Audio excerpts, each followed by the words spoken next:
Welcome back to Event Advice.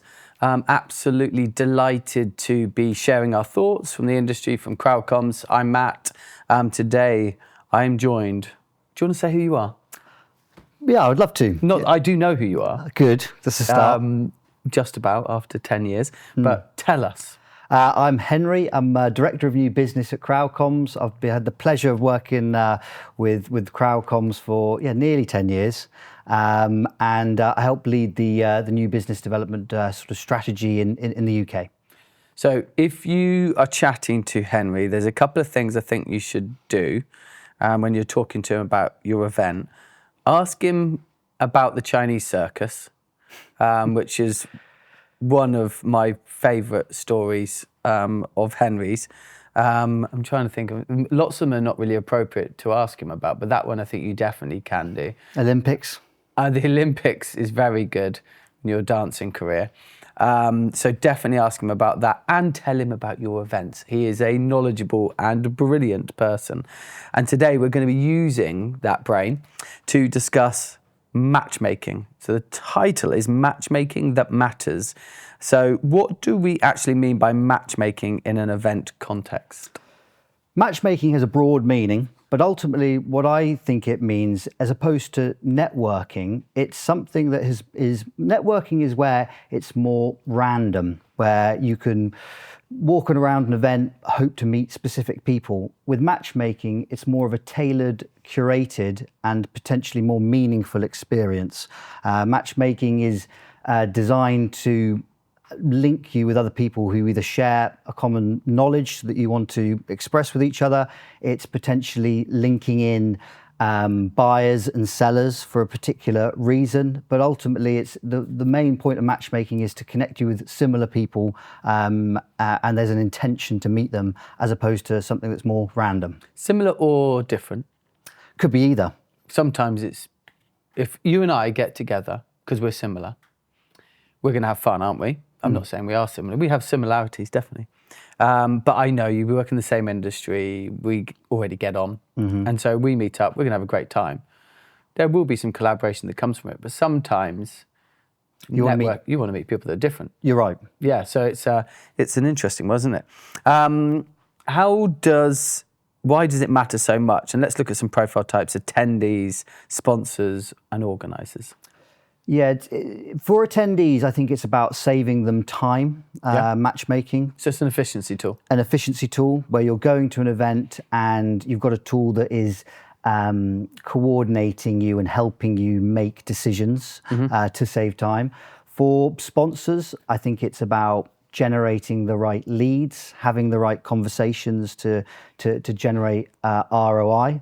So a matchmaking tool might be used alongside a lead retrieval tool that would demonstrate the meeting effectiveness as well. Exactly, or even a one-to-one meeting booking as well, whereby pre-event or during the event you've had recommendations based on your interests, either the similar or different interest, same profession or different profession, and you've got the ability to book in a scheduled time with them. So again, saving the sponsors their own time, but importantly, giving them a lead that is really relevant to what they're looking for. That's good. I mean, I think you've given lots of reasons to this last question on this page, but in your view, what makes a meeting meaningful at an event? I mean, this is going to be different by everyone. I'm asking specifically for you. Yeah, that is a good question. For me, it's having an authentic exchange with somebody where you are having a genuinely meaningful experience, no matter what you're trying to get out of it, if anything, but ultimately you're sharing something that you are going to remember after the event. It's interesting you use the word authentic, because authenticity is something that I feel is somewhat diluted. I don't know if it's just me getting older and being more negative in terms of my outlook, but so little of what I see digitally is authentic. So do you feel it's harder to not be authentic face to face when you're meeting someone in person? Is it, or are you just authentic or not? I suppose that's a very deep and meaningful question, not really relevant to what we're talking about, but I get why that's so important to you.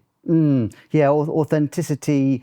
I think we've all been at one of those networking events where we feel almost forced or pressured to speak to someone, and the conversation you're having, maybe neither of you really want to be there, and therefore, you almost need someone to just cut the ice and go, look, what are we really here for? And there, I quite naturally like to have those moments where you go, no, let's really cut to what we're. Great to meet you, lovely to meet your company. What are you here for? And sort of lifting the cover a bit. I always think you are really authentic when you're on site and when you're meeting people. I sometimes find with myself, this has become almost like quite consultative. I sometimes find that I'm not as comfortable, and so I desperately need a glass of red wine, and then I feel like I'm more authentic after a glass of wine. Helps. That's what the summary. Okay, the technology. How does technology, and we can lean into CrowdComms a little bit, but how does technology support matchmaking? I think it's about scalability, which goes with that time saving. But technology ultimately should give you the option to put in your interests, to put in your tailor-made perfect match effectively, and then allowing that to do that on scale. So instead of me having to go around a room of 200 people trying to meet everybody to find that right match, what I'm actually able to do is put it into the technology. The technology is not going to do all of the work for me. I've got to still open up those conversations, have those meaningful moments, but ultimately it's going to give me a nice list and recommendation of people I should meet. So it's scaling what is possible at an event.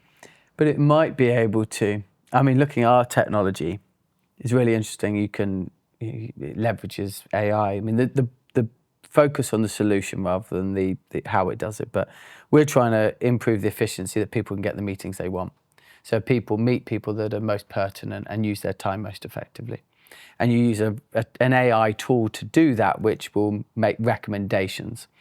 I'd quite like to see it evolve and actually look at how someone wants to receive the information and that be included in the AI bit. So it says, Henry would much rather have a meeting.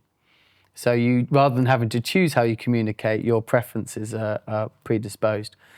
Agreed. Platform evolution already. Yeah, it's an exciting time, the AI piece. Like we've designed a tool which gives you the flexibility of who you want to meet with in a nice UI, and then quick links to generate those meaningful moments, whether it's a form of lead capture, business card exchange, one-to-one meeting, even chat functionality. But it's the early steps, isn't it? It's a facilitation of who you should meet and spend time with in an efficient way that comes first, and then you choose the mechanism by which you do it. Yeah.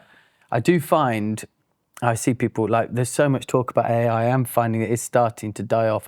I'm really keen that we continue to be solution focused and only focus on, obviously we're using AI to deliver some of that solution, but we need to be solution focused rather than AI focused, I feel, at the moment. Yeah, it's not the be all and end all AI. It still needs the human part. Like, it can do the matchmaking, but ultimately it needs us to open up those conversations. It's good that you say that, because the question is how would you balance tech-driven recommendations with human choice? And I think we've covered that. You leverage the time efficiency and you make a human decision about how you access and move forward with that. What challenges do attendees face when using matchmaking tools in general? UI is a big piece. How the tool is actually feels and how it works. The communications around it pre-event, like what is the purpose of what we're trying to deliver here? Like, what type of event is it? Is it a trade show? Are we trying to connect exhibitors with buyers? Is it a content-driven event where we're trying to bring together like-minded people? The comms around what you're trying to achieve is going to be essential for people to utilize it, and that's pre, during, and even post-event. Yeah, I think I was at an event we did where we always stress, I hear you guys when you're talking about it with your clients, saying, tell people why, what's the value to them in using it. We want it to be efficient, so jump in, do this, it will take 30 seconds, you're going to get the 5 right meetings that really make sense to you. download this app, it's going to give you access to da-da-da-da, and this is why it's important. And we went and did an event and we didn't communicate why we were doing the app. And I was like, oh my word, we've just done it. So yeah, those early promotion and comms are absolutely the clear, says here, clear what's in it for me messaging, which you've definitely covered. And put it into your agenda when you're planning out your agenda. Going, okay, great, we've got this tool that we want to connect people, but are we actually going to plan that into our event? Like, when are we going to give the chance for people to have these one-to-one meetings? When are we going to have the chance for them to actually connect? So plan it in from the very start. So much of the human bit and the support and service bit that we focus on as a business starts with the business development piece. So how consultative are you? How important is that human interaction you have with your clients in understanding their brief and their problem? How key is that? It is essential, and what I've really loved about... Are you suggesting your job is essential? Of course. What I've really loved about this job, firstly, it spans across industries. So you speak to event planners and managers and marketeers from every single industry, doing all sorts of different events from 50 people to 50,000. And there are so many different variations of events on the table. So you have to understand so many different examples, methods, and also reasons of why they're hosting that event. And that has allowed us and our team to be able to understand many different remits. And I always love a challenge. There are some which are quite a kind of, a very standard format, and there are others which can be incredibly complex, and they challenge us and they push us and they allow us to grow as an organisation. And because you're speaking to so many people, you do learn, and you get to learn from so many different people that you can then pass on to future clients. So we've listened, we presented a solution. Matchmaking is the answer. This is how we're going to use it, and we're going to implement it effectively, and we're going to make sure that it's successful at the event. How do you kind of reconnect that? So how do you get the feedback, and how do you validate it? Yeah, and how do you measure it? Which comes back to your pre-event goals. If it's around sponsorship, ROI. How many meetings have been made, how many leads have been generated, how meaningful were those discussions? What was the quality of the meetings? So, yeah, exactly. So we're actually looking at value proposition, validation as well. So your deal size, so that you can say, you turned up, you had these conversations, you drove this pipeline, you've scored them 5 out of 5, which is a 1 in 5 conversion rate, which gives you more than just a pipeline validation, but a potential potential revenue validation as well. Yeah, and looking at that data historically as well, how has it compared in the last 5 years we've been running the event as opposed to now? Also just normal feedback as well. Send out your surveys post-event and say to people, how was this tool useful for you? How much did you use it? Was it accurate?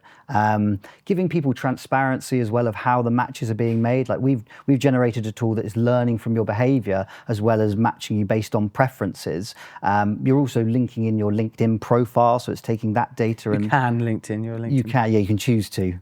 Most people do. Well, it updates your profile photo. Yeah. Well, LinkedIn's such a universally used product in our market, isn't it?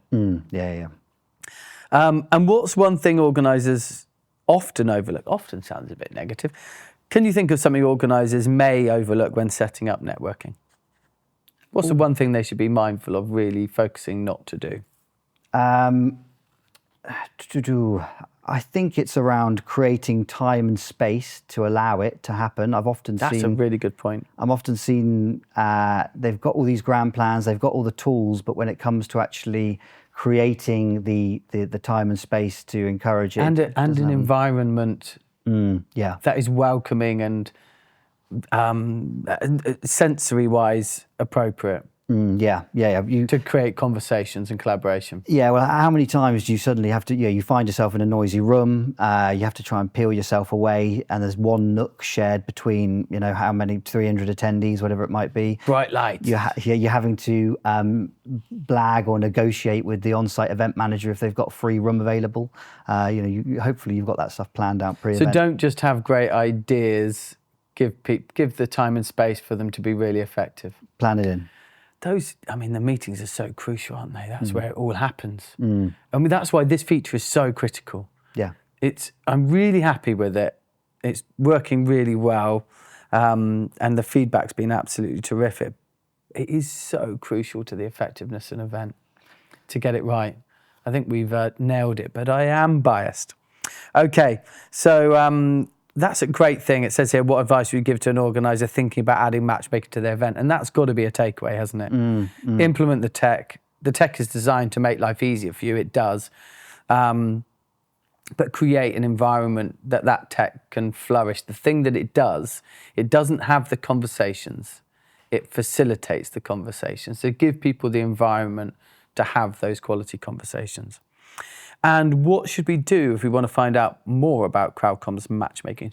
Who do we get in touch with? Get in contact with me, visit our website, crowdcomms.com. We'll happily give you a demo of the feature. We'll talk about where it has worked, what things you can do to implement it, what strategies you can think about, and importantly, how you can position it to your stakeholders, attendees, and sponsors alike. I've had a bit of a think about your Scythe Festival. Okay. Are you running that again this year? The committee runs it, although I'm having a baby in January, so I might retire for a year or two. I was wondering, congratulations on the baby, by the way, but I was wondering whether we could do the Scythe Festival speed dating and set up a really nice tent area, sofas and like calming, nicer candles, and have used the meeting matcher to maybe have your first Scythe Festival marriages for people that meet at the Scythe Festival. That's out there. We can bring it to the committee, and they'll ignore it. Committees are a tough bunch to get through, but I do like the idea of marrying traditional events with technology that wouldn't necessarily adopt them, because there are great benefits to have there. We often have them coming through our doors as well. When you build an event platform as broad scoping as us, some clients can say to you, oh, but we've got a degree of attendees who aren't too familiar with tech. They're not necessarily going to adopt it.